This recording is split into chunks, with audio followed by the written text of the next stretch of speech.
सहेली के पापा ने कार में ही मेरी चीख निकाल दी। आज कितने दिनों बाद तुम्हें खत लिखने का मौका मिल रहा है।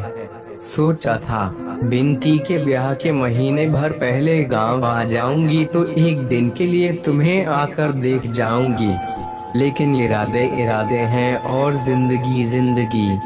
अब सुधा अपने जेठ और सास के लड़के की गुलाम है। ब्याह के दूसरे दिन ही चला जाना होगा। तुम्हें यहाँ बुला लेती, लेकिन यहाँ बंधन और पर्दा तो ससुराल से भी बदतर है। मैंने बिनती से तुम्हारे बारे में बहुत पूछा, वह कुछ नहीं बताई। पापा से इतना मालूम हुआ कि तुम्हारी थीसिस छपने गई है। कन्वोकेशन नजदीक है।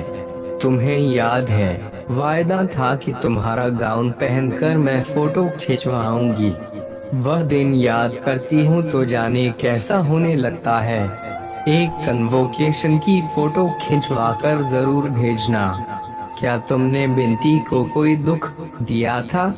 बिनती हरदम तुम्हारी बात पर आंसू भर लाती है। मैंने तुम्हारे भरोसे बिनती को वहाँ छोड़ा था। मैं उससे दूर, माँ का सुख उसे मिला नहीं, पिता मर गए। क्या तुम उसे इतना भी प्यार नहीं दे सकते? मैंने तुम्हें बार बार सहेज दिया था। मेरी तंदुरुस्ती अब कुछ ठीक है, लेकिन जाने कैसी है। कभी कभी सिर में दर्द होने लगता है, जी मिचलाने लगता है। आजकल वह बहुत ध्यान रखते हैं, लेकिन वे मुझको समझ नहीं पाए। सारे सुख और आजादी के बीच मैं कितनी असंतुष्ट हूँ, मैं कितनी परेशान हूँ।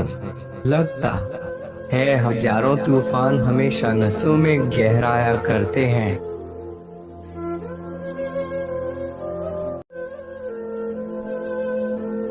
एक बार मिथिला के राज दरबार में दिल्ली का एक पहलवान आया। वह 7 फुट ऊंचा, भारी डील डॉल वाला, मजबूत शरीर वाला पहलवान था, जिसकी बाहों की मछलियां देखते ही बनती थी। मिथिला नरेश कला के बहुत प्रेमी थे। पहलवान को दरबार में बड़े आदर के साथ लाया गया। महाराज ने उसका स्वागत किया। मिथिला नरेश, पहलवान गर्वीली वाली में बोला, मैं दिल्ली से आया हूँ और मेरा नाम ज्वाला सिंह है। दिल्ली में मेरे मुकाबले का कोई भी पहलवान नहीं है। मैं आसपास के राज्यों के सभी पहलवानों को कुश्ती में पछाड़ चुका हूँ और अब मिथिला आया हूँ। मैंने सुना है कि आपके राज्य में एक से बढ़कर एक मल्ल है। तनिक मैं भी तो देखूं कि मुझे कोई टक्कर दे सकता है या नहीं। मल्ल ज्वाला सिंह, हमें यह जानकर तो खुशी हुआ कि तुम्हें अपनी शक्ति का घमंड है। तुम यह क्यों भूल जाते हो कि संसार में हर कला का एक से बड़ा एक मर्मज्ञ पाया जाता है? मिथिला नरेश ने कहा, महाराज, द्वंद्व कला में मुझे आज तक कोई ऐसा नहीं मिला जो मुझे पराजित कर सके। ज्वाला सिंह बोला, अवश्य ऐसी ही बात होगी, पर इसका अर्थ यह तो नहीं कि तुम कभी भी पराजित नहीं हो सकते। मुझे तो यही लगता है। फिर ठीक है, कल प्रातः अखाड़े में तुम्हारी भुजाओं की शक्ति और पैतरों का आकलन होगा। मिथिला नरेश ने कहा। और अगले दिन अखाड़े में ज्वाला सिंह गरज रहा था। मिथिला के कई मल्ल उससे द्वंद्व युद्ध को तैयार थे। राजा के आते ही पहली कुश्ती शुरू हो गई। ज्वाला सिंह वास्तव में गजब का पहलवान था। उसने क्षण भर में प्रतिद्वंद्वी को चित्त कर दिया और उसके बाद तो मिथिला के 4 और पहलवान उसके सामने घुटने टेक चुके थे। अब मिथिला सम्मान खतरे में था। राजा चिंतित थे। उस दिन ज्वाला सिंह को राजा की आज्ञा से शाही मेहमान बनाकर भांति भांति का भोजन कराया गया। दूसरे दिन तो और भी गजब हुआ। मिथिला का कोई भी मल्ल ज्वाला सिंह से भिड़ने को तैयार ही नहीं था। अब महाराज समझ गए कि मिथिला का सम्मान कोई नहीं बचा सकेगा। उनके चेहरे पर उदासी छा गई और वे सब दरबारियों की तरफ देखने लगे। क्या मिथिला में कोई ऐसा मल्ल नहीं जो ज्वाला सिंह के दर्प को चूर चूर कर सके? क्या हमने अपने मलों को व्यर्थ ही घी दूध आदि खिलाया है? इस प्रकार तो मिथिला का सम्मान नहीं बचेगा। दरबार में गोनू झा भी थे। उन्हें महाराज की उदासी देखकर अच्छा नहीं लगा। अब उन्हें कुछ सोचना होगा। महाराज, मैं ज्वाला सिंह से मल्ल युद्ध करूंगा। गोनू झा गरज कर बोले, यद्यपि यह मेरा क्षेत्र नहीं है, क्योंकि मैं बचपन में कुश्ती लड़ता था तो मुझ पर कोई जिन्न सवार हो जाता था। प्रतिद्वंद्वी के हाथ पैर टूट जाते थे। तन घर वालों ने मुझे कुश्ती लड़ने से रोक दिया। फिर बहुत दिनों बाद एक ज्योतिषी ने मुझे बताया कि मेरे हाथों में मां हत्या की रेखा है, जो कभी लड़ते भिड़ते मेरे हाथों होगी। इसलिए मैं द्वंद्व नहीं करता, पर आज बात मिथिला के सम्मान की है तो मैं अवश्य लड़ूंगा। ज्वाला सिंह भौचक्का सा उस कमजोर से आदमी को देख रहा था जो इतनी गरज के साथ चुनौती स्वीकार कर रहा था। महाराज समझ गए कि गोनू झा बुद्धि का कोई प्रयोग करके उस पहलवान का गर्व चूर करना चाहता है। हाँ भाई ज्वाला सिंह, गोनू झा बोले, कुश्ती के तो विद्वान हो और सैकड़ों कुश्तियां जीती भी होगी, कुश्ती की सरगम तो जानते होंगे। सरगम? ज्वाला सिंह चकचाया, अरे सरगम नहीं जानते कुश्ती की? कैसे पहलवान हो? जानता हूँ ना, सब जानता हूँ। ज्वाला सिंह को कहना पड़ा। भरे दरबार में वह कैसे कह देता कि वह मलक होकर भी कुश्ती की सरगम नहीं जानता। होती होगी कोई ऐसी चीज, उसे क्या उठा कर दे मारेगा? तो फिर कल हमारी कुश्ती पंचम स्वर, द्रुत लय और पटक ताल से होगी, साथ ही काल भैरव राग में होगी। गोनू झा बोले। ज्वाला सिंह ने सहमति में सिर तो हिला दिया, पर उसका दिल लरज उठा। उसने आज तक उस तरीके से कुश्ती न लड़ी थी जिस तरीके से उसका प्रतिद्वंद्वी बता रहा था, वह तो एक भी न जानता था। ज्वाला सिंह इसी उधेड़बुन में था। रात्रि का भोजन करने के बाद आराम कर रहा था कि दरबारी बोला, कल तो वास्तव में मजा आ जाएगा, असली कुश्ती तो कल ही देखने को मिलेगी। गोनू झा पटक ताल में जरा कच्चे हैं, पर द्रुत लय में उनका जवाब नहीं। आप पलक भी न झपकेंगे कि आपकी रीढ़ की हड्डी में दरार पड़ जाएगी। क्या गजब का पैंतरा है उनका। ज्वाला सिंह ने होंठों पर जुबान फिराई। आपने कहाँ सीखी यह मल्ल विद्या? दरबारी ने पूछा। दिल्ली से ही हूँ। दिल्ली में दांव पेच तो सब सिखाए जाते हैं, पर जब तक लय ताल का पता न चले तो क्या सीखा?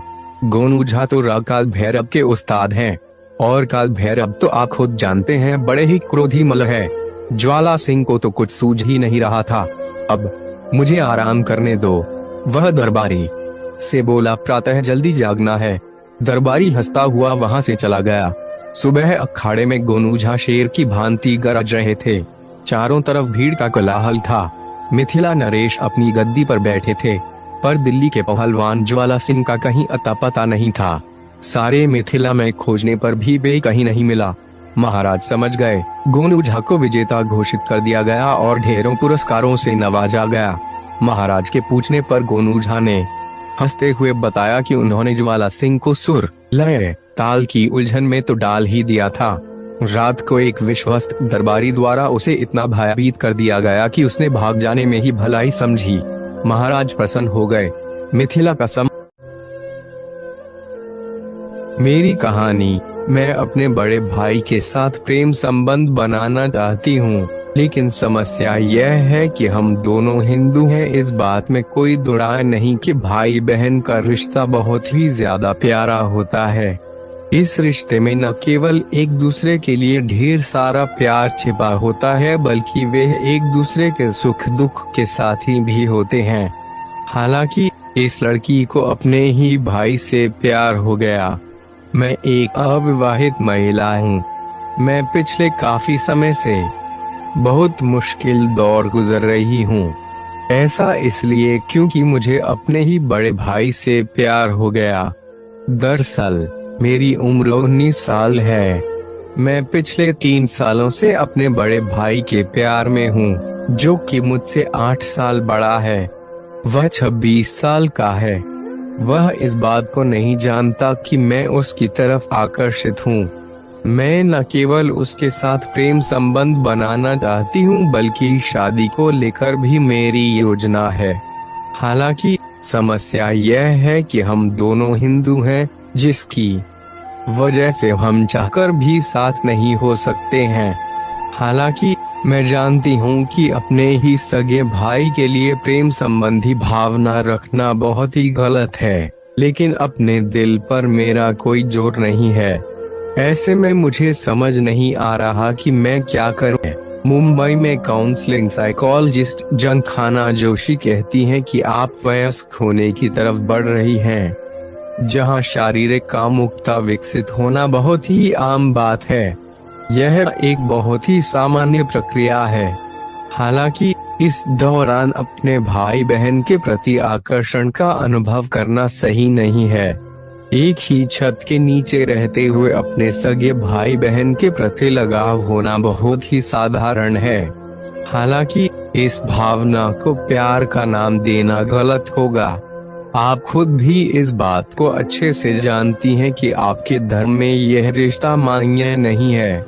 कुछ धर्म जहां परिवार के सदस्यों से ही विवाह करने की अनुमति दे देते हैं, तो क्यों में लंबी दूरी के बाद भी भाई बहन के साथ विवाह को स्वीकार नहीं किया जाता है।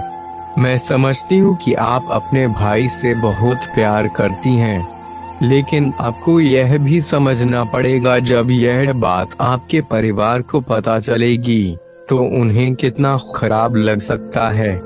आपके भाई ने भी आपसे कभी नहीं कहा कि वे आपके प्यार में हैं। यह फीलिंग्स पूरी तरह एक तरफा है जिसका कोई मोल नहीं है। मैं आपको बता दूं कि आप जिस उम्र में हैं, वहाँ अक्सर हम अपने भावी साथी को लेकर मन में एक टेम्पलेट बना लेते हैं, जिनके अनुभव के आधार पर ही हम अपनी प्राथमिकताओं, प्रतिभाओं और दृष्टिकोणों को आकार देते हैं। हालांकि मन में बनाए गए टेम्पलेट का मिलान करना गैर संबंधित जोड़ों के लिए होता है, लेकिन भाई बहनों के बीच यह एक बड़ा विवाद खड़ा कर सकता है। जैसा कि आपने बताया कि आप अपने भाई के साथ शादी करने की योजना भी बना रही हैं, ऐसे में मैं आपको बता दूं कि यह रिश्ता परिवार द्वारा कभी भी स्वीकार नहीं किया जाएगा। ऐसा इसलिए भी क्योंकि भाई बहनों के बीच रक्त समूह समान होता है, जिसकी वजह से उनसे पैदा होने वाला बच्चा चिकित्सकीय रूप से फिट नहीं होता है। ऐसी शादियों से जन्मे बच्चों में न केवल शारीरिक और मानसिक रूप से असामान्य होने की संभावना अधिक होती है, बल्कि उन्हें परिवार का प्यार भी नहीं मिलता। मैं आपको यही सलाह दूंगी कि आप अपनी भावनाओं पर कंट्रोल रखें। मैं ऐसा बिल्कुल नहीं कह रही हूँ कि आप अपने भाई से प्यार न करें, लेकिन उनके साथ प्रेम संबंधी विचार मन में लाना आपके भविष्य को प्रभावित कर सकता है। इसका असर न केवल आपकी पर्सनैलिटी पर पड़ेगा, बल्कि इससे बाकी रिश्ते भी उथल पुथल। एक जंगल में विशाल वृक्ष के तने में एक खोल के अंदर कपिंजल नाम का तीतर रहता था। एक दिन वे तीतर अपने साथियों के साथ बहुत दूर के खेत में धान की नई नई कुंपलें खाने चला गया। बहुत रात बीतने के बाद उस वृक्ष के खाली पड़े खोल में शीघ्रगो नाम का खरगोश घुस आया और वहीं रहने लगा। कुछ दिन बाद कपिंजल तीतर अचानक ही आ गया। धान की नई नई कुंपलें खाने के बाद वह खूब मोटा ताजा हो गया था। अपनी खोल में आने पर उसने देखा कि वहाँ एक खरगोश बैठा है। उसने खरगोश को अपनी जगह खाली करने को कहा। खरगोश भी तीखे स्वभाव का था। बोला, यह घर अब तेरा नहीं है। वापी, कूप, तालाब और वृक्ष के घरों का यही नियम है कि जो भी उनमें बसेरा कर ले उसका ही वह घर हो जाता है। घर का स्वामित्व केवल मनुष्यों के लिए होता है, पक्षियों के लिए गृह स्वामित्व का कोई विधान नहीं है। झगड़ा बढ़ता गया। अंत में कपिंजल ने किसी भी तीसरे पक्ष से इसका निर्णय करने की बात कही। उनकी लड़ाई और समझौते की बातचीत को एक जंगली बिल्ली सुन रही थी। उसने सोचा, मैं ही पक्ष बन जाऊं तो कितना अच्छा है, दोनों को मारकर खाने का अवसर मिल जाएगा। यह सोच हाथ में माला लेकर सूर्य की ओर मुख करके नदी के किनारे कुशासन बिछाकर वे आंखें मूंद बैठ गई और धर्म का उपदेश करने लगी। उसके धर्मोपदेश को सुनकर खरगोश ने कहा, यह देखो, कोई तपस्वी बैठा है, इसी को पंच बनाकर पूछ। लेकिन तीतर बिल्ली को देखकर डर गया। दूर से बोला, मुनिवर, तुम हमारे झगड़े का निपटारा कर दो। जिसका पक्ष धर्म विरुद्ध होगा उसे तुम खा लेना। यह सुन बिल्ली ने आंख खोली और कहा, राम राम, ऐसा न कहो। मैंने हिंसा का नारकीय मार्ग छोड़ दिया है, अतः मैं धर्म विरोधी पक्ष की भी हिंसा नहीं करूंगी। हाँ, तुम्हारा निर्णय करना मुझे स्वीकार है, किंतु मैं वृद्ध हूँ, दूर से तुम्हारी बात नहीं सुन सकती, पास आकर अपनी बात कहो। बिल्ली की बात पर दोनों को विश्वास हो गया। दोनों ने उसे पंच मान लिया और उसके पास आ गए। उसने भी झपट्टा मारकर दोनों को एक साथ ही पंजों में दबोच लिया। पसंद आए तो चैनल को सब्सक्राइब। एक स्थान पर जीर्ण धन नाम का बनिए का लड़का रहता था। धन की खोज में उसने परदेश जाने का विचार किया। उसके घर में विशेष संपत्ति तो थी नहीं, केवल एक मन भर भारी लोहे की तराजू थी। उसे एक महाजन के पास धरोहर रखकर वह विदेश चला गया। विदेश से वापस आने के बाद उसने महाजन से अपनी धरोहर वापस मांगी। महाजन ने कहा, वह लोहे की तराजू तो चूहों ने खाली बनिए का लड़का समझ गया कि वह उस तराजू को देना नहीं चाहता। डंडा। किंतु अब उपाय कोई नहीं था।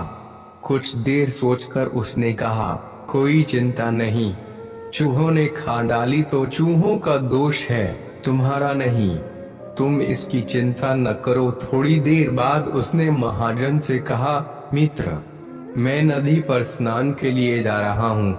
तुम अपने पुत्र धनदेव को मेरे साथ भेज दो, वे भी नहा आएगा। महाजन बनिए की सज्जनता से बहुत प्रभावित था, इसलिए उसने तत्काल अपने पुत्र को उनके साथ नदी स्नान के लिए भेज दिया। बनिए ने महाजन के पुत्र को वहां से कुछ दूर ले जाकर एक गुफा में बंद कर दिया। गुफा के द्वार पर बड़ी सी शिला रख दी, जिससे वह बचकर भाग न पाए। उसे वहां बंद करके जब वे महाजन के घर आया तो महाजन ने पूछा, मेरा लड़का भी तो तेरे साथ स्नान के लिए गया था, वे कहाँ है? बनिए ने कहा, उसे चील उठा कर ले गई है। महाजन, यह कैसे हो सकता है? कभी चील भी इतने बड़े बच्चे को उठा कर ले जा सकती है? बनिया, भले आदमी, यदि चील बच्चे को उठाकर नहीं ले जा सकती तो चूहे भी मन भर भारी तराजू को नहीं खा सकते। तुझे बच्चा चाहिए तो तराजू निकाल कर दे दे। इसी तरह विवाद करते हुए दोनों राजमहल में पहुँचे। वहां न्यायाधिकारी के सामने महाजन ने अपनी दुख कथा सुनाते हुए कहा कि इस बनिए ने मेरा लड़का चुरा लिया है। धर्माधिकारी ने बनिए से कहा, इसका लड़का इसे दे दो।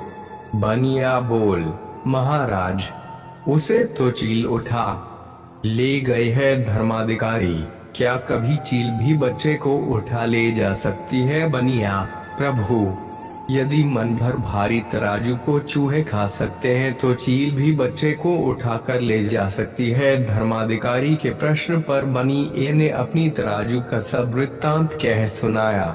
सीख, जैसे को तय। दादी माँ की ज्ञानवर्धक कहानियों में शायद ही ऐसी कोई कहानी होती है जिसमें राजा रानी का जिक्र ना करते हो। अपने बच्चों को राजा बेटा और रानी बेटियां कहने वाली दादी माँ की कुछ कहानियाँ मैं लिखना चाहता हूँ। बहुत समय पहले की बात है। किसी राज्य में एक राजा राज करता था जिसके केवल एक टांग और एक आँख थी। उस राज्य की प्रजा बहुत ही खुशहाल और धनवान थी।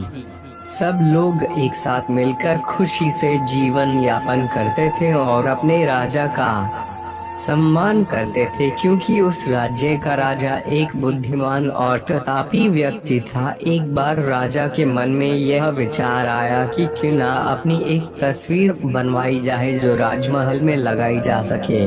फिर क्या था, राजा ने अपने मंत्री को आदेश दिया कि देश और विदेश से महान चित्रकारों को बुलाया जाए। राजा के आदेश पाकर देश और विदेश से कई महान चित्रकार राजा के दरबार में पहुंचे। राजा ने उन सभी से हाथ जोड़कर आग्रह किया कि उनकी एक बहुत ही सुंदर तस्वीर बनाई जाए। राजा के इस आदेश से सारे चित्रकार सोच में पड़ गए कि राजा तो पहले से ही विकलांग है, तो इसकी तस्वीर को बहुत सुंदर कैसे बनाया जाए, यह तो संभव ही नहीं है। और अगर तस्वीर सुंदर नहीं बनी तो राजा गुस्सा होकर दंड देगा। यह सोचकर सभी चित्रकारों ने राजा की तस्वीर बनाने से मना कर दिया। तभी उन चित्रकारों की भीड़ में से एक हाथ ऊपर उठा और आवाज आई, मैं आपकी बहुत ही सुंदर तस्वीर बनाऊंगा जो आपको निश्चित ही पसंद आएगी। चित्रकार ने राजा की आज्ञा लेकर तस्वीर बनाना शुरू किया। काफी देर बाद उसने एक तस्वीर तैयार की।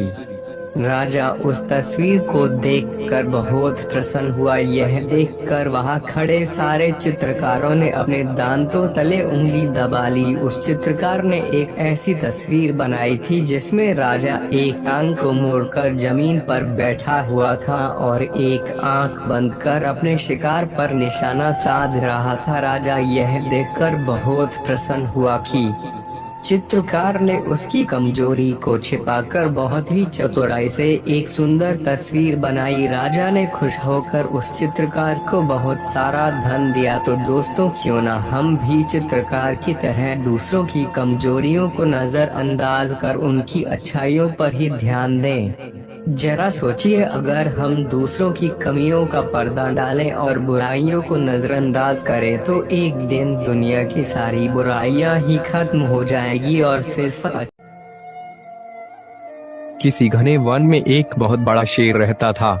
वह रोज शिकार पर निकलता और एक ही नहीं, दो नहीं, कई जानवरों का काम तमाम देता। जंगल के जानवर डरने लगे कि अगर शेर इसी तरह शिकार करता रहा तो एक दिन ऐसा आएगा कि जंगल में कोई भी जानवर नहीं बचेगा। सारे जंगल में सनसनी फैल गई। शेर को रोकने के लिए कोई न कोई उपाय करना जरूरी था। एक दिन जंगल के सारे जानवर इकट्ठा हुए और इस प्रश्न पर विचार करने लगे। अंत में उन्होंने तय किया कि वे सब शेर के पास जाकर उनसे इस बारे में बात करें। दूसरे दिन जानवरों के एक दल शेर के पास पहुंचा। उनके अपनी ओर आते देख शेर घबरा गया और उसने गरज कर पूछा, क्या बात है, तुम सब यहाँ क्यों आ रहे हो? जानवर दल के नेता ने कहा, महाराज, हम आपके पास निवेदन करने आए हैं।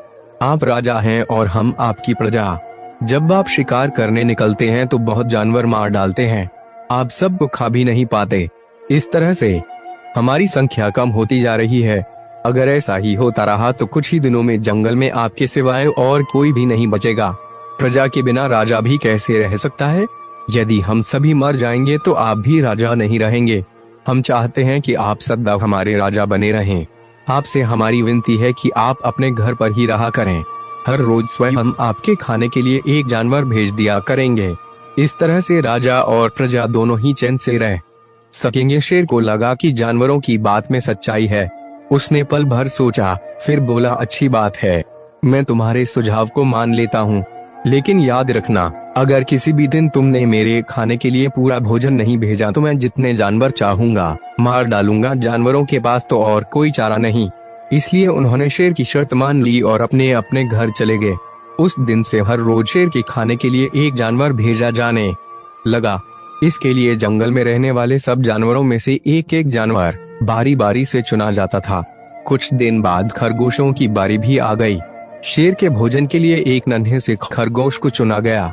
वह खरगोश जितना छोटा था उतना ही चतुर भी था। उसने सोचा, बेकार में शेर के हाथों मरना मूर्खता है, अपनी जान बचाने का कोई ना कोई उपाय अवश्य करना चाहिए और हो सके तो कोई ऐसी तरकीब ढूंढनी चाहिए जिससे सभी को इस मुसीबत से सदा के लिए छुटकारा मिल जाए। आखिर उसने एक तरकीब सोच ही निकाली। खरगोश धीरे धीरे आराम से शेर के घर की ओर चल पड़ा। जब वह शेर के पास पहुंचा तो बहुत देर हो चुकी थी। भूख के मारे शेर का बुरा हाल हो रहा था। जब उसने सिर्फ एक छोटे से खरगोश को अपनी ओर आते देखा तो गुस्से से बौखला उठा और गरज कर बोला, किसने तुम्हें भेजा है? एक तो पेद्दी जैसे हो, दूसरे इतनी देर से आ रहे हो। जिन बेवकूफों ने तुम्हें भेजा है मैं उन सबको ठीक करूंगा। एक एक का काम तमाम न किया तो मेरा नाम भी शेर नहीं। नन्हे खरगोश ने आदर से जमीन तक झुककर, महाराज, अगर आप कृपा करके मेरी बात सुन लें तो मुझे या और जानवरों को दोष नहीं देंगे। वे तो जानते थे कि एक छोटा सा खरगोश आपके भोजन के लिए पूरा नहीं पड़ेगा, इसलिए उन्होंने 6 खरगोश भेजे थे। लेकिन रास्ते में हमें एक और शेर मिल गया। उसने 5 खरगोशों को मारकर खा लिया। यह सुनते ही शेर दहाड़ कर बोला, क्या कहा? दूसरा शेर, कौन है वह? तुमने उसे कहाँ देखा महाराज? वह तो बहुत ही बड़ा शेर है। खरगोश ने कहा, वह जमीन के अंदर बनी एक बड़ी गुफा में से निकला था। वह तो मुझे ही मारने जा रहा था, पर मैंने उससे कहा, सरकार, आपको पता नहीं कि आपने क्या अंधेर कर दिया है। हम सब अपने महाराज के भोजन के लिए जा रहे थे, लेकिन आपने उनका सारा खाना खा लिया है। हमारे महाराज ऐसी बातें सहन नहीं करेंगे। वे जरूर ही यहाँ आकर आपको मार डालेंगे। इस पर उसने पूछा, कौन है तुम्हारा राजा? मैंने जवाब दिया, हमारा राजा जंगल का सबसे बड़ा शेर है महाराज। मेरे ऐसा कहते ही वे गुस्से से लाल पीला होकर बोला, बेवकूफ, इस जंगल का राजा सिर्फ मैं हूँ। यहाँ सब जानवर मेरी प्रजा हैं। मैं उनके साथ जैसा चाहूँ वैसा कर सकता हूँ। जिस मूर्ख को तुम अपना राजा कहते हो, उस चोर को मेरे सामने हाजिर करो। मैं उसे बताऊंगा कि असली राजा कौन है महाराज। इतना कहकर उस शेर ने आपको लिवाने के लिए मुझे यहाँ भेज दिया। खरगोश की बात सुनकर शेर को बड़ा गुस्सा आया और वे बार बार गरजने लगा। उसकी भयानक गरज से सारा जंगल दहलने लगा। मुझे फौरन उस मूर्ख का पता बताओ, शेर ने दहाड़ कर कहा। जब तक मैं उसे जान से न मार दूंगा मुझे चैन नहीं मिलेगा। बहुत अच्छा महाराज, खरगोश ने कहा, मौत ही उस दुष्ट की सजा है। अगर मैं और बड़ा और मजबूत होता तो मैं खुद ही उसके टुकड़े टुकड़े कर देता। चलो रास्ता दिखाओ। शेर ने कहा, फौरन बताओ किधर चलना है। इधर आइए महाराज, इधर। खरगोश रास्ता दिखाते हुआ शेर को एक कुएं के पास ले गया और बोला, महाराज, वह दुष्ट शेर जमीन के नीचे किले में रहता है, जरा सावधान रहिएगा। किले में छुपा दुश्मन खतरनाक होता है, मैं उससे निपट लूंगा। शेर ने कहा, तुम यह बताओ कि वह है कहाँ? पहले जब मैंने उसे देखा था तब तो वह यहीं बाहर खड़ा था। लगता है आपको आता देखकर वह किले में घुस गया। आइए मैं आपको दिखाता हूँ। खरगोश ने कुएं के नजदीक आकर शेर से अंदर झांकने के लिए कहा। शेर ने कुएं के अंदर झांका तो उसे कुएं के पानी में अपनी परछाई दिखाई दी। परछाई को देखकर शेर जोर से दहाड़ा। कुएं के अंदर से आती हुई अपने ही दहाड़ने की गूंज सुनकर उसने समझा कि दूसरा शेर भी दहाड़ रहा है। दुश्मन को तुरंत मार डालने के इरादे से वह फौरन कुएं में कूद पड़ा। कूदते ही पहले तो वह कुएं की दीवार से टकराया, फिर धड़ाम से पानी में गिरा और डूबकर मर गया। इस तरह चतुराई से शेर से छुट्टी पाकर नन्हा खरगोश घर लौटा। उसने जंगल के जानवरों को शेर के मारे जाने की कहानी सुनाई। दुश्मन के मारे जाने की खबर से सारे जंगल में खुशी फैल गई। जंगल के सभी जानवर खरगोश की जय जयकार करने लगे। सीख, घोर संकट की परिस्थितियों में भी हमें सूझबूझ और चतुराई से काम लेना चाहिए और आखिरी दम तक प्रयास करना चाहिए। सूझबूझ और चतुराई से काम लेकर हम भयंकर संकट से उबर सकते हैं और बड़े से बड़े शक्तिशाली शत्रु इस एकमात्र जीवन में व्यक्ति वे सब कुछ हासिल करने का प्रयास करता है जो वह चाहता है। अतः अपनी इच्छाओं की पूर्ति खातिर इंसान के लिए आवश्यक होता है ज्ञान, जिससे उसे सुमार्ग पर चलने और एक बेहतर जीवन जीने में मदद मिलती है। और ज्ञान एकमात्र ऐसी चीज है जिसे हजारों वर्षों से प्राणियों द्वारा एक पीढ़ी से दूसरी पीढ़ी तक पहुंचाया जा रहा है। और इस ज्ञान को प्राप्त करने के लिए कई लोग किताबों का सहारा लेते हैं, लेकिन किताबों में लिखा गया अनमोल ज्ञान कई लोगों को फिर भी समझ नहीं आता है, क्योंकि वे लोग सिर्फ किताब में लिखे हुए शब्दों को पढ़ते हैं, न कि किताब में लिखे हुए शब्दों का जीवन में आचरण कर अनुभव करते हैं। किसी ने सच भी कहा है, इंसान वही जो अच्छी बातों को व्यवहार में लाए, वरना सुविचार तो दीवारों पर भी लिखे होते हैं। ज्ञान एक ऐसी चीज है जिसे हासिल करने का मौका हर किसी के पास होता है, परंतु ये हर किसी को नहीं मिल पाता। कई लोग अपनी नासमझी और पर्याप्त अवसरों की कमी के कारण अपने ज्ञान प्राप्त करने के मौके को यूं ही गवा देते हैं। ज्ञान कोई वस्तु नहीं होती, ये सिर्फ एक विचारों का संगठन होता है, परंतु एक दिखता नहीं। इसे सिर्फ मस्तिष्क द्वारा ग्रहण किया जा सकता है। जब हमें कोई ज्ञान देता है तो वे उसे अपने शब्दों द्वारा हम तक पहुंचाता है। जिन्हें ज्ञान का महत्व पता होता है वे इसे आसानी से स्वीकार कर लेते हैं, परंतु हठी जिद्दी या मन व मस्तिष्क के गुलाम लोग जीवन में नए विचारों को अपनाने से कतराते हैं और स्वयं को इस ब्रह्मांड का केंद्र बिंदु मानकर ज्ञानी समझते हैं। हालांकि मनुष्य के पास ज्ञान होना भी श्रेष्ठ नहीं होता। जब तक ज्ञान का उपयोग न किया जाए, ये व्यर्थ ही होता है। वह बिना सोचे समझे महज दिल की संतुष्टि के लिए कार्य करते हैं। उन्हें कुछ भी फर्क नहीं पड़ता कि उसके कार्यों से किसी का नुकसान हो रहा है या लाभ हो रहा है। लोग ज्ञान प्राप्त करने के कई तरीके अपनाते हैं, अपने गुरुवार से शिक्षा लेते हैं, नई नई किताबें पढ़ते हैं, क्योंकि ज्ञान प्राप्त करने की कोई सीमा नहीं होती। व्यक्ति प्रति उम्र में ज्ञान अर्जित कर सकता है और उसे बांट सकता है, परंतु अनुभव ऐसी चीजें होती हैं जो सिर्फ उम्र के साथ सीखने को मिलती है। ज्ञान एक छोटे से बच्चे के पास भी बेहद हो सकता है, परंतु उसे अनुभव सिर्फ उम्र ही दे सकती है। तभी इंसान भले ही किताबें पढ़कर खूब ज्ञानी बन जाए, परंतु जब तक वास्तव में परिस्थितियां सिचुएशंस उसके सामने घटित नहीं होती, उसे जीवन में अच्छा या बुरा अनुभव प्राप्त नहीं हो सकता। बचपन में हम बहुत सारी किताबें पढ़कर ज्ञान तो बहुत प्राप्त कर लेते हैं, परंतु उस ज्ञान का अर्थ हमें समझ नहीं आता है कि कौन सा ज्ञान कहाँ पर उपयोग किया जाना चाहिए, क्योंकि कई बार अपनी नियत साफ होने के बावजूद और ज्ञान होते हुए भी हम नासमझी की वजह से बचपन में गलती कर बैठते हैं। इसलिए हमें ज्ञान नॉलेज से शब्द तो सब समझ में आ जाते हैं, परंतु हमें उनका सही अर्थ केवल उम्र के साथ ही अनुभव एक्सपीरियंस सिखा पाता है। अनुभवों की एक सीमा होती है, परंतु व्यक्ति के अनुभवों में उम्र और हालातों के अनुसार वृद्धि होती रहती है। जिंदगी में अनुभव कर्मों से मिलता है। जब तक एक इंसान जीवन में कुछ हासिल करने का प्रयत्न नहीं करता, वो अनुभव हासिल ही नहीं कर सकता। उदाहरण के तौर पर यदि कोई डॉक्टर बनना चाहता है, तो उसे डॉक्टर बनने का अनुभव तब तक हासिल नहीं होगा जब तक वह डॉक्टर बनने के लिए पढ़ाई से डिग्री हासिल कर मरीजों की सेवा न करे। यह आवश्यक नहीं कि हमेशा अनुभव ज्ञान से ही प्राप्त होता है, बल्कि असल में अनुभव जीवन में कुछ नया करने और अपनी गलतियों से मिलता है। कई बार इंसान जब गलतियाँ करता है तो उसे मालूम होता है कि क्या चीज सही है और क्या नहीं। अतः जीवन में विशेष अनुभव पाना हो तो कुछ बेहतर करने के लिए होने वाली गलतियों से कतराना नहीं चाहिए। यहाँ ये समझना आवश्यक है कि जीवन छोटा है, अतः खुद गलतियाँ करने से बेहतर है कि हम दूसरों की गलतियों से सीख ले। इसलिए हमें लोगों से ज्ञान प्राप्त कर उनका अनुभव सुनना चाहिए, ताकि हम उन गलतियों से बच सके जो पहले ही की जा चुकी हैं। इसलिए जीवन में सफलता पाने के लिए ज्ञान एवं अनुभव दोनों का होना जरूरी है। संसार में जिन लोगों की उम्र ज्यादा होती है, उनके पास इतने ही ज्यादा अनुभव भी होते हैं। एक उम्रदार व्यक्ति के पास ज्यादा ज्ञान होने के साथ साथ अनुभव भी होते हैं, जिनके सहारे वे अपना जीवन आसानी से गुजार लेता है, क्योंकि ज्ञान और अनुभव का मिश्रण हर इंसान को उसके जीवन की परिभाषा बताने के लिए काफी होता है। इसलिए कई लोगों के पास अपने जीवन में ज्ञान बहुत होता है, परंतु अनुभवों की कमी के चलते वह जीवन में उस स्तर तक नहीं पहुंच पाते जितना हमें उनके ज्ञान एवं विचारों से उनके बारे में। जीवन में किसी के चले जाने से या कुछ खो जाने से हम अक्सर उदास हो जाते हैं। यह मनुष्य का स्वभाव है, पर हमें यह नहीं भूलना चाहिए कि यह दुनिया की रीत है। जब जिस समय हमारे पास जो है अनमोल है। हेलो दोस्तों, मैं हूँ आपका दोस्त नजरुल। लाहौर में लेकर आ गया हूँ एक बहुत ही खूबसूरत और दिल को छू जाने वाली कहानी। कहानी छोटी है लेकिन आपके दिल को छू जाएगी, क्योंकि इस कहानी में गहराई बहुत है। यह कहानी है आरूही और एक बुढ़िया की, जो एक छोटी लड़की ऊपर लिखी हुई है। एक दिन की बात है, आरूही सुबह पार्क में टहलते हुए जा रही थी, तभी रोती हुई बच्ची मिली। आरूही ने उससे रोने का कारण पूछा तो लड़की ने बताया कि वह जिस बुढ़िया से खेल रही थी वह इसी पार्क में कहीं खो गई है।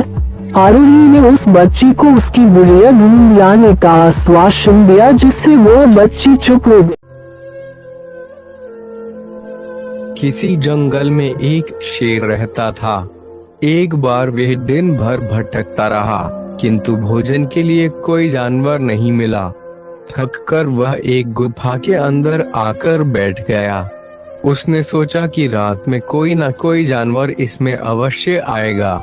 आज उसे ही मारकर मैं अपनी भूख शांत करूंगा।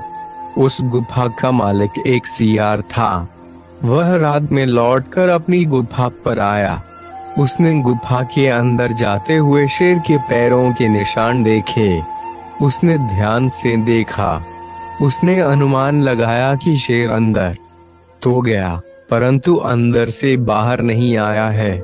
वह समझ गया कि उसकी गुफा में कोई शेर छिपा बैठा है। चतुर सियार ने तुरंत एक उपाय सोचा।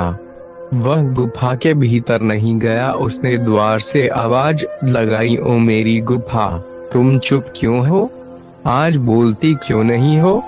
जब भी मैं बाहर से आता हूँ तुम मुझे बुलाती हो, आज तुम बोलती क्यों नहीं हो? गुफा में बैठे हुए शेर ने सोचा, ऐसा संभव है कि गुफा प्रतिदिन आवाज देकर सियार को बुलाती हो। आज यह मेरे भय के कारण मौन है, इसलिए आज मैं ही इसे आवाज देकर अंदर बुलाता हूँ। ऐसा सोचकर शेर ने अंदर से आवाज लगाई और कहा, दशा जाओ मित्र, अंदर आ जाओ। आवाज सुनते ही सियार समझ गया कि अंदर शेर बैठा है। वह तुरंत वहां से भाग गया और इस तरह सियार ने चालाकी से अपनी जान बचा ली। दोस्तों, जिंदगी परेशानियों का, समस्याओं का नाम नहीं है, बल्कि उससे पार पाने का नाम है। जिंदगी है तो सुख दुख तो आते रहेंगे, लेकिन अगर आप दुख परेशानी का हल देखने ढूंढने के बजाय उसका अंत होने का इंतजार करोगे तो हो सकता है यह बढ़ जाए तो और कभी खत्म ही नहीं हो। मेरे एक मित्र का एक क्वोट है, आइए एक बहुत ही अच्छी कहानी के माध्यम से समझते हैं, लेकिन समस्याओं के अपने आप खत्म होने का इंतजार न करके उनका समाधान सोचना और हल करना ही सर्वथा उचित है। आशा है आपको बहुत पसंद आएगी। एक बहुत ही पुरानी बात है। एक गांव में एक व्यक्ति रहता था।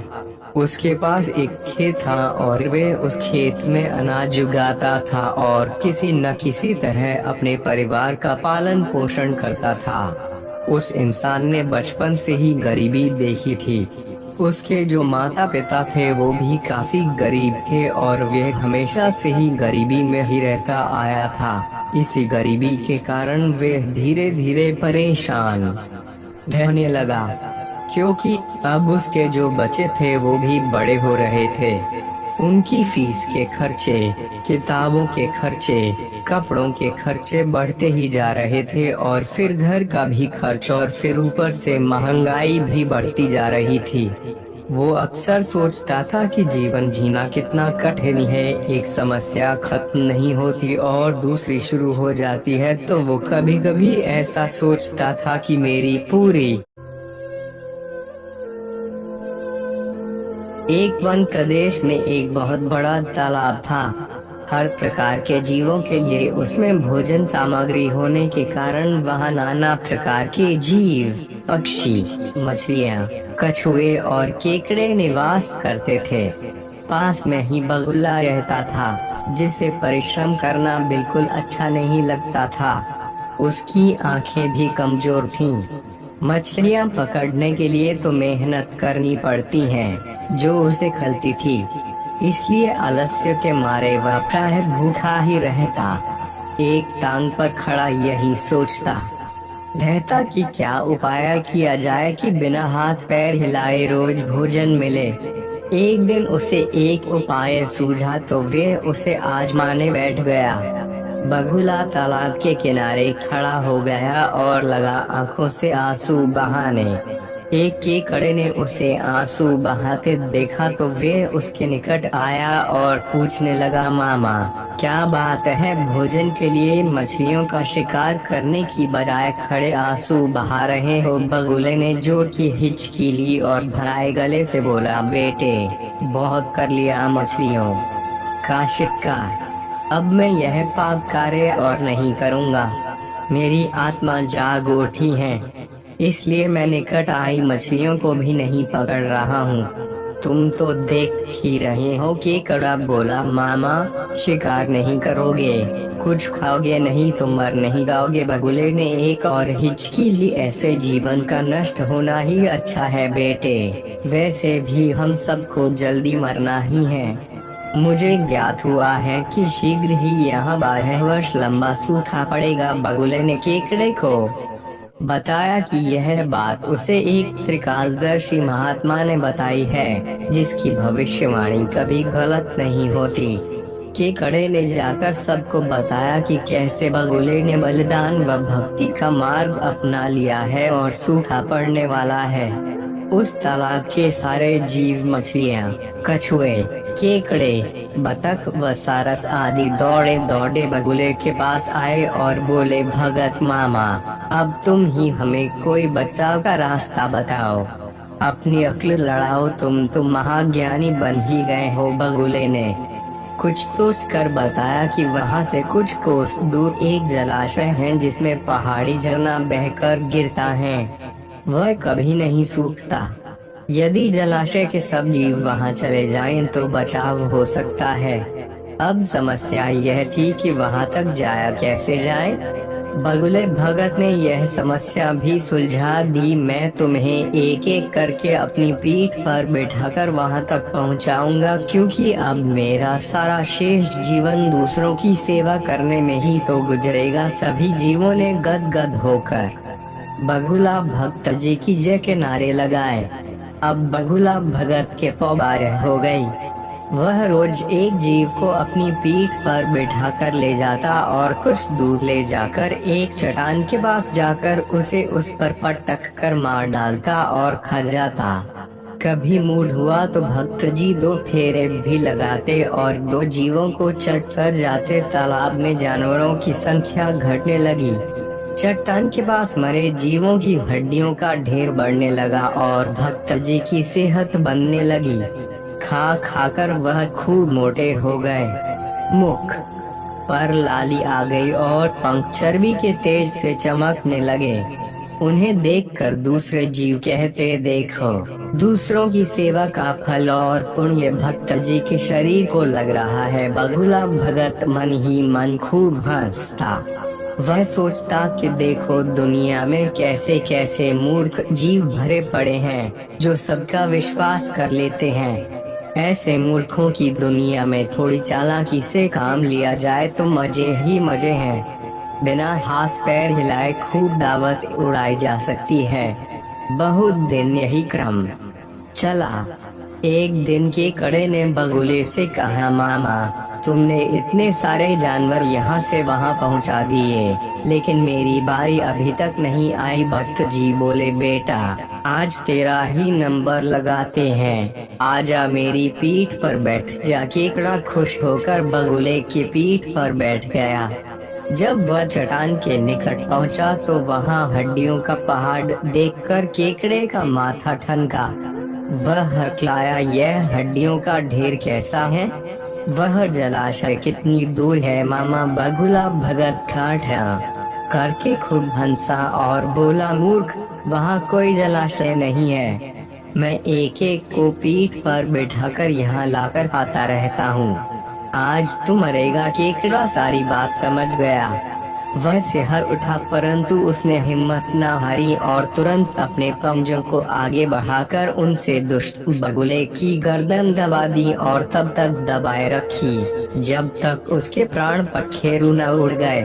फिर केकड़ा बगुले भगत का कटा सिर लेकर तालाब पर लौटा और सारे जीवों को सच्चाई बता दी कि कैसे दुष्ट बगुला भगत उन्हें धोखा देता रहा। सीख है, किसी की भी बातों पर आंखें मूंद कर विश्वास नहीं करना चाहिए। मुसीबत में धीरज व बुद्धिमानी से कार्य करना चाहिए। मुख्य पृष्ठ संपूर्ण पंचतंत्र की कहानियाँ। मुख्य पृष्ठ संपूर्ण। किसी जंगल में एक शेर रहता था। एक बार वह दिन भर भटकता रहा, किंतु भोजन के लिए कोई जानवर नहीं मिला। थककर वह एक गुफा के अंदर आकर बैठ गया। उसने सोचा कि रात में कोई न कोई जानवर इसमें अवश्य आएगा। आज उसे ही मारकर मैं अपनी भूख शांत करूंगा। उस गुफा का मालिक एक सियार था। वह रात में लौटकर अपनी गुफा पर आया। उसने गुफा के अंदर जाते हुए शेर के पैरों के निशान देखे। उसने ध्यान से देखा। उसने अनुमान लगाया कि शेर अंदर तो गया, परंतु अंदर से बाहर नहीं आया है। वह समझ गया कि उसकी गुफा में कोई शेर छिपा बैठा है।